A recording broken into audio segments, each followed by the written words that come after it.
So you may have just picked up a Samsung Galaxy A03 or Samsung Galaxy A03S, and you might be trying to figure out how to use this particular phone. Now I will tell you first of all, it's a pretty basic phone to use. There's some really cool stuff going on with this particular device, and we'll talk about that throughout this whole entire video. Now first of all, on the outside, you're getting a pretty good display. It's a decent display, it's a pretty big size panel, but it is a budget phone, so it's not going to have like the best panel of all time, but it's not too bad. You have the Infinity U display at the very top, which looks pretty good. A little bit of bezel at the very bottom and around the whole entire phone. At the very top of this phone, you don't really have anything. On the side, you are getting just a little like SIM card tray thing at the very top right here, which we'll talk about in a second. At the bottom, you are getting USB-C and a headphone jack, as well as a speaker grill. On the right side, you are getting your power button, which is right here, and you're also getting your volume up and volume down buttons too, which is a very good thing to have. On the back side, you're getting the standard plastic back, which has this kind of like velvety type of material, which feels pretty good in the hand. And you're also getting this like kind of triple camera setup, which we'll talk about as well. So that's kind of it on the outside. Now, if you want to actually input your SIM card tray or your micro SD card slot inside of your Samsung Galaxy A03s or your A03, you are going to have to do one of two things. One, you're going to have to grab your phone and have on the top left corner, if you're looking at it, you're going to see your SIM card tray up here. And you also want to grab your SIM card eject tool. So now what you're going to want to do is you want to go and find this little hole, and you want to go and input the SIM card eject tool right inside of this hole right there, and you're going to be able to pull the SIM card tray out. Now my thing just kind of already broke, which is kind of funny, but you should be able to go and pry it out like so, and then you can go on ahead on one side, you can go and put your SIM card tray, on the other side you can go and put your SD card. So you have that type of capability right there, so you can just input both right there. One side, this side for your micro SD card, this side for your SIM card. And whenever you're ready, you can go and input this right back into your particular phone like this. And that's really all you're going to have to do. At this point, you should be able to boot up your phone, and it should be able to go ahead and turn on as usually it could. Now, to power on your phone if it's fully off, you can just hold down this power button on the side right here, and it will allow you to fully turn on or turn off your phone. Now, if it's off, just hold it down and it will turn on.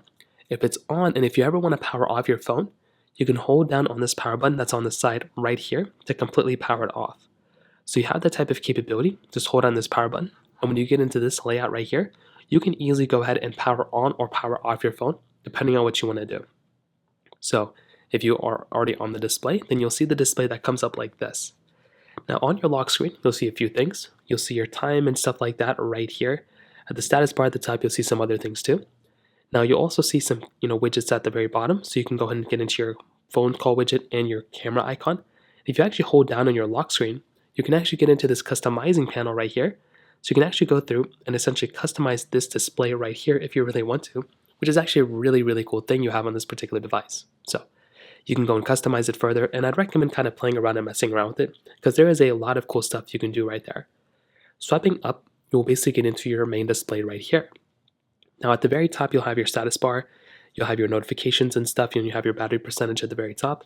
You can see your widgets and your icons and some other things too, and you can swipe between these two pages if you want, and you can grab and drag and drop your applications all over the place. If you wanted this OneDrive app over to like a different page, you can drag and swipe it to a different page. You can even give it its own page here if you want to. You can also swipe back out and drop it wherever else you see fit, or you can just drop it back if you want to do it here. You can also remove widgets if you want to by holding down on a widget like this and just clicking remove or uninstall. You have that type of capability right there too, and you can always move around these widgets as well. Now swiping to your dock, you can go and tap on an application like this. Now if you want to go back home, you can always click on this home button right here, which will always take you back home. If you want to go back into the previous page, you can click on this back button right there. That will take you to the previous page or the previous home screen. And if you want to get into your recents panel, you can tap into your recents right here, and you can go and close out of applications if you want to. You can swipe out of all the applications if you want to as well. That's another thing you can do. So you have a lot of capability right there as well. But another big thing you may want to try doing is you actually want to split screen multitask. Now you can do that within the recents panel too. To start off, what you want to do is you want to open up an application. So in this case, you can see I've just opened up this particular app right there. Now what I can also do is I can go ahead and basically just get into my recents panel, just like so. And above that particular application, I can go ahead and tap on this top icon right here. I can go and click on open in your split screen view, which is right there. I can go ahead and choose a different application that I want to kind of have at the bottom.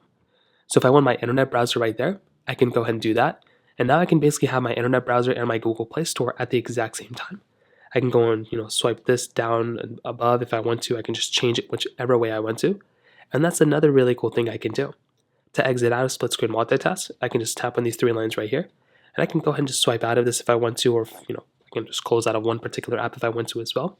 And that's how you can split screen multitask on your Samsung Galaxy A03 or A03S. Now to see all the applications you have inside of your phone, you can swipe up, and you can basically get into this panel, which will show you all the applications. Whenever you download an app or anything like that, those particular applications will come up on this particular page right here. And that's kind of it. Now stepping down, you'll see this particular page, which houses a bunch of stuff. You'll see all the notifications that you have currently on your device. You'll see everything right here, which is perfect. You can clear all your notifications by tapping there. Now if you swipe down one more time, you'll get into this particular panel here. Now this panel will go and show you a bunch of different things. It can show you some quick widgets, some quick toggles right here. It'll show you the time. It'll show you a lot of other things too, including a power off panel if you want to. You can adjust your brightness right here too. If you ever want to, you can click on the plus button right here to basically drag and drop and add other toggles from here down here, which is really cool. Now for the time being, we're going to drag and drop this take screenshot panel. We're going to drag and drop it right down here, and we're going to click done. Now if we want to take a screenshot on our particular Samsung Galaxy A03, now to take a screenshot, it's funny, I guess the power button and the volume button, both things aren't really working. So whether you do volume up and you hold it down, and you do volume down and you hold it down, it's looking like none of those options are actually working if you want to actually power, if you want to take a screenshot. To take a screenshot on this phone, you're going to have to swipe down from the top. You're going to have to swipe down one more time, and you're going to have to add this take a screenshot toggle, which is right here. So click on the plus button right here, and go ahead and drag and drop that take a screenshot toggle, and that will basically come down here. Now what you're going to want to do there is tap on take a screenshot, and that will go ahead and take a screenshot of whatever you're trying to do on your particular display. So that's an option you have there too. To go and screen record, it's basically the same way, but you're going to have to go ahead and basically download a screen recording application. So you can go and just find a screen recording application if you want to. So that's one thing you're probably going to have to do there as well. Now the last thing I'd probably recommend doing on your Galaxy A03 is getting used to the settings application. So what I'd recommend doing is going into your settings application, just like so, and getting used to this particular area, connections, your connected devices.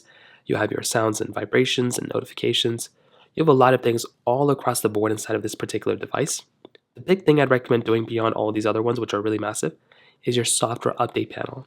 I'd recommend going through and updating your phone whenever there's an update available. So right here, if I just go and click on download and install, there should be an update available for me that I can install right now. So you can go ahead and download and install these updates. You can click on install now if there is an update available, and it will go ahead and reboot your phone. And that's probably another big thing I'd recommend doing as well. So at a high level, that's kind of how you use your Samsung Galaxy A03 or Samsung Galaxy A03S. There's a ton of capability behind this phone. Even though it is a budget phone, it still has like a lot of capability and a lot of cool stuff going for it too, which is really nice. I would always recommend putting a case on your particular phone and a screen protector on your phone as well. Those are some really big things I'd recommend doing on top of everything else that I mentioned already in this video. So in terms of that kind of covers it up here. If you have any other thoughts or questions, please let me know in the comment section below. Hit the like button, that would mean so much, but definitely hit that subscribe button. More importantly than everything else, I love every single one of you guys. Hopefully I'll catch you guys in the next video. Peace out.